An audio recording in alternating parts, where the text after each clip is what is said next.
Spence Crawford. What an event! What a fight! Maybe not quite the contest that everyone was expecting. I think everyone expected it to be a lot closer. Josh, I'm going to throw over to you first on this one.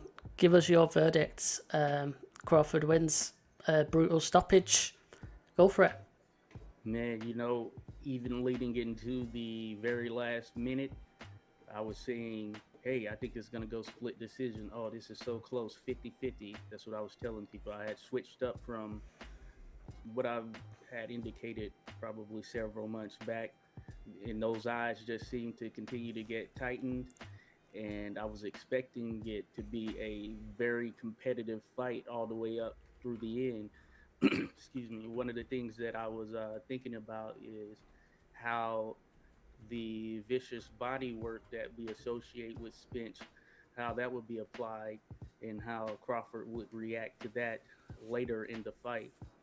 But for all who witnessed, we know that it was not an issue at all because it was a complete demolition job. Now, I did give Spence, I believe it was round one, and that was on activity more so, but neither fighter was in any situation or any trouble there in that first round.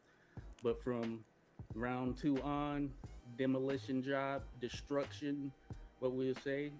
Some would argue Spence got exposed. I won't go that far. I think he was a very good fighter. He had some very good opponents that he beat, but it's clear to me at least there was a reason that they didn't want to be in there with Terence Crawford early on. The thing that made me sort of shift positions on who I thought would ultimately win the fight and who I thought was behind the delays in the fight was when they had that face to face at one of the fights some 5 years ago. And I could just, for me, I just didn't like the answers, sort of body language from Spence. And I felt like if you were if he was as dead set on making that Crawford fight happen as Crawford was, then he would have reacted a bit differently and we would have gotten it sooner. But that being said, hey, no better time than right now.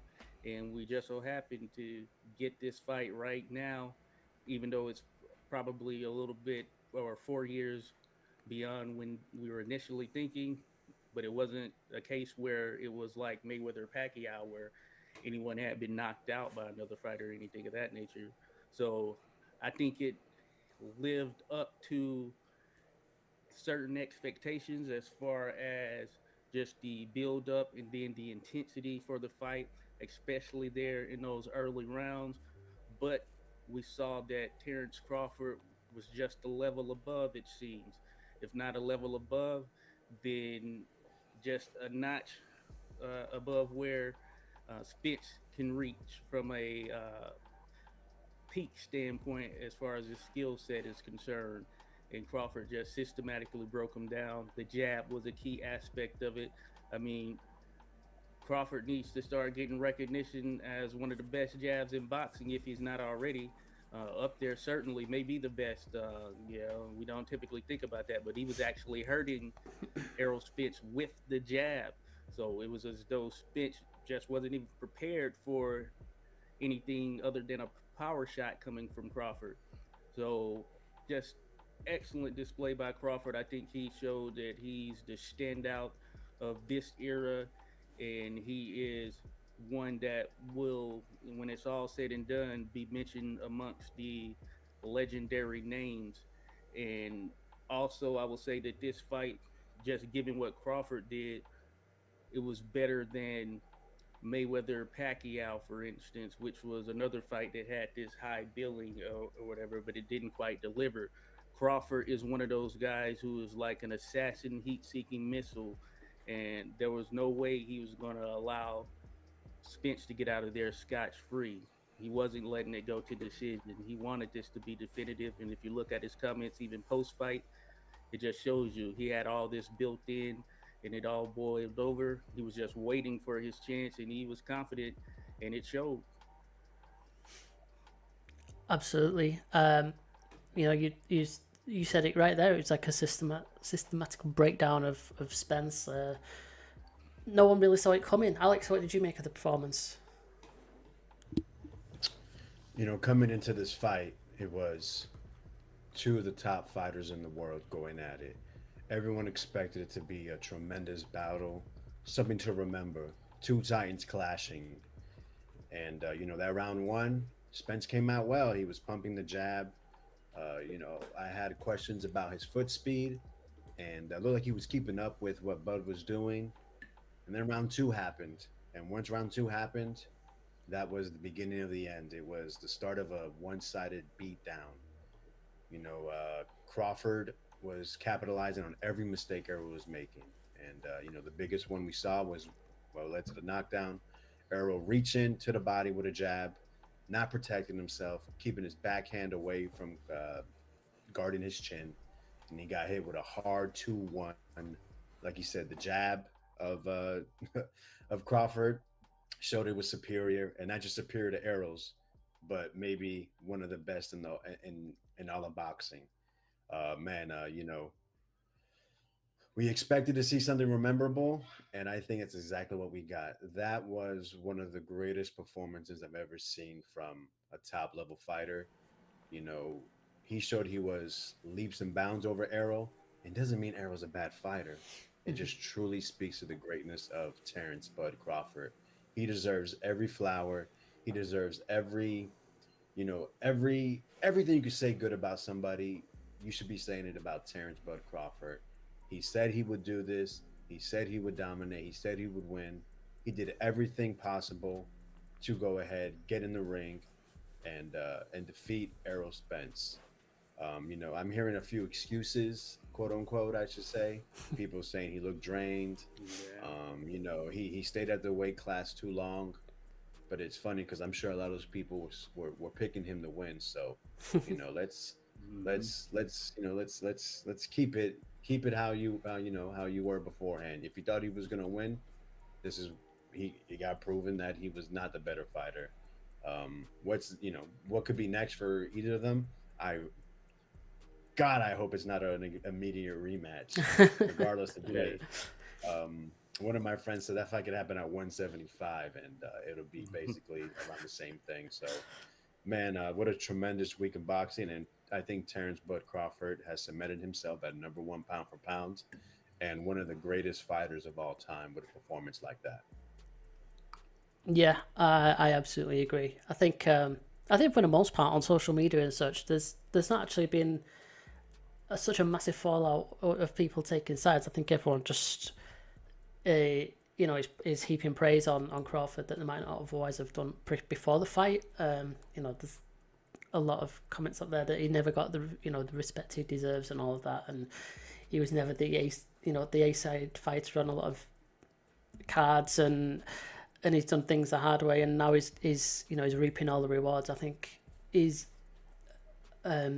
everyone across the sport can see just what a great talent he is, and last night he just demonstrated it in the ring, the best place to do it, and yeah, man, it capped off a good week of boxing, two huge fights into interesting divisions, and they weren't quite as close contests as everyone probably expected, but that didn't take anything away from them. They were both great fights with individually brilliant performances, and that's what we want as boxing fans. Even if it doesn't turn out to be a close contest, it was still a good contest, and one fighter came out superior on both occasions, and the two defeated guys, it doesn't diminish them in any way. It just propels the other person just that bit more. Sorry. So yeah, it'd be interesting to see where both Spence and Crawford go in the future. I've kind of put a few tweets out there today saying that last night was their pinnacle. That was their standout fight for each of them, and kind of from here it's all either downhill or he's never going to top last night basically. Crawford, sorry. If he goes up a division, he could. I don't know if there's any really major names apart from Charlo, who's kind of tied in with Canelo at least for the time being. But that being said, he does hold all of those belts, and if he was to lose to Canelo, he'll still have all of his belts, and Crawford could potentially be his opponent and then become undisputed at a third weight class. That could be in his mind. I don't think there's anyone in the division below that will trouble Crawford, and they're not really huge names there either. And in his own welterweight division, there's obviously Ennis coming through and Virgil Ortiz, but they're the next generation. I don't know if he'd take on them or whether you two would want to see any of those names. Do any of those options stand out to you, Alex? What you'd like to see next for Crawford? Honestly, he just defeated the big foe, right? The big rival. So, listen, if he wanted to do, basically, there's not a matchup I would be upset with. There's not anybody else that truly is seen as a potential rival. I think ideally, honestly, the winner of Canelo Charlo, that's really it. If we would have to see this guy go up like a crazy amount of pounds, basically, go up 15 to 20 pounds to truly see if he's going to be actually challenged to where there's an actual chance he could lose. And I don't think Charlo is that guy to do it. And I think it'd be against Canelo more of size. Yeah. But other than that, there's Ennis. I'm sorry, he's just not there yet. Maybe potentially in a couple fights if he gets like a Keith Thurman.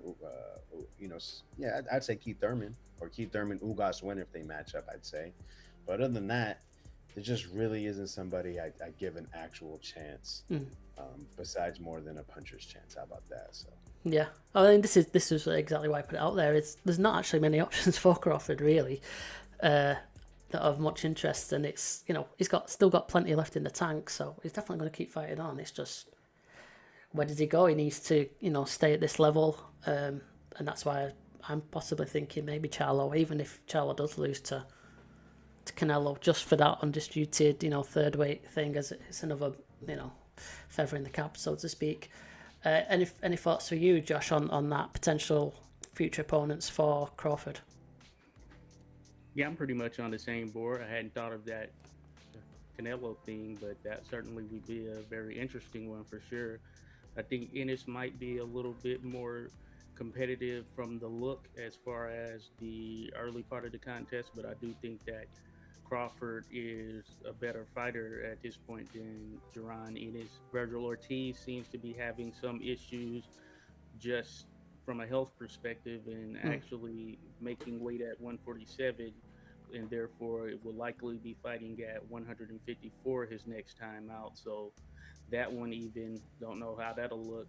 And you need to see Ortiz back in there for one, just to make sure all is in order with him. But overall, I think that Crawford is the cream of the crop, and he can really dictate things. But certainly, if he moves up to 154, and after the Canelo Charlo fight, Charlo is back down at 154, which he said he was, and there's an opportunity for another undisputed type situation, then I think that will just be icing on the cake for the career of Terence Crawford.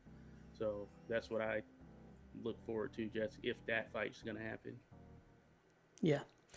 And then how about, while you're there, Josh, how about on Spence then? What do you reckon is next for Spence, or where it would be a good place to go? Well, it seems he's keen on 154, which means that he and Crawford could potentially cross paths there. Of course, if he's about title contention, then he would have to fight his stablemate, Jamel Charlo. And whether or not that would happen, I'm not sure. So 154 seems like it's where he's headed. There are some decent names there. Still, of course, there's still some stuff to be desired, at least at this point. So I think a lot of that will hinge on what happens with Jamel Charlo. But there's some fights out there that, at least thinking about it from a PBC standpoint, which is how they tend to operate, having their fighters take on each other in most cases. They are setting certain things up as far as Danny Garcia, he's going to be taking on Arizlan De Lara. There's going to be a title on the line or whatever. So I could see somewhere down the road, Spence, you know, working his way into a title at 154, assuming Jamel vacates and moves up, or even 160, depending on how it all ends up as far as what happens with this title and then some of the other ones that are out there. I think that 160 is pretty much wide open at the moment. So I think it'll be something along those lines. And it'll be interesting to see how he bounces back because I'm sure it was a humbling experience. And hey, great fighters, they show their mark by bouncing back from these type situations. So I'd be interested in seeing what that next fight looks like. Alex, you got anything to add there? Yeah, I think Josh really hit it on the head there. There's a lot of options for him, and I think definitely the Danny Garcia versus Lotto winner could be a big fight for him to basically gain another accolade and give him a good chance to win. I also think maybe the Mendoza or the Mendoza versus Fondora 2 winner. I think that's another great potential matchup. Or give this guy a fucking tune-up, man. Like, you want to throw in like a name like a Tony Harrison who, unfortunately, took a bad beating, or, just find somebody else. I don't know.